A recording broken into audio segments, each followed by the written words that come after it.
যাক গিয়ে আমার কি যায় আসে। ডিবিসির থেকে পাওয়ার সেক্রেটারি ছিল ডিরেক্টর, রিজিগনেশন করে দিয়েছে। সবই তো নিয়ে গেছে কলকাতা থেকে সরিয়ে।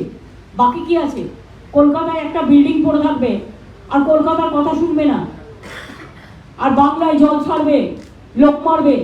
মানুষ আগে না ওর একটা বিল্ডিং এর কাঠামো আগে? ওখানে তো বসে সব আরাম কায়দায় বসে থাকে।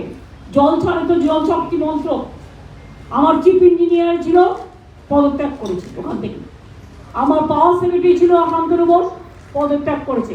আমরা চাই না সেই অর্গানাইজেশন যারা জল ছেড়ে মানুষ মারে। ডিবিসি তো তৈরি হয়েছিল বন্যা থেকে মানুষকে বাঁচানোর জন্য। 4 লক্ষ কিউসেক, মেট্রিক কিউসেক টন তারা জল রাখতে পারত।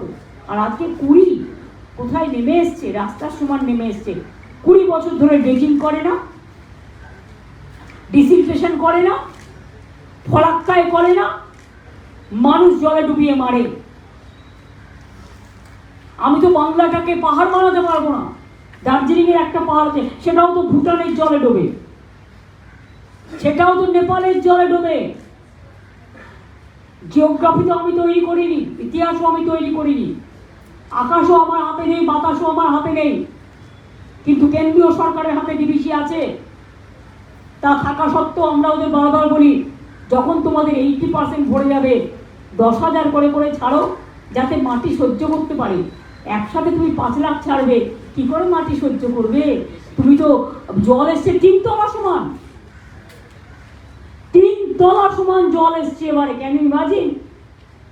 তাও তো অনেক অঞ্চল বেঁচে গেছে, যেগুলো বেঁচে আছে ভাবছেন, তার জন্য আমরা অনেক কাজ করেছি, আগামী দিনেও করবো।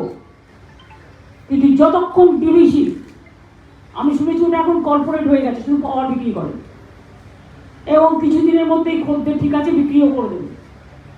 যেমন রঘুনাথপুরে ইসিএল একটা প্ল্যান্ট বিক্রি করে দিচ্ছে, প্রাইভেট কি আন্দোলন চলছে। এগুলো মাথায় রাখবেন। রেলের কি অবস্থা?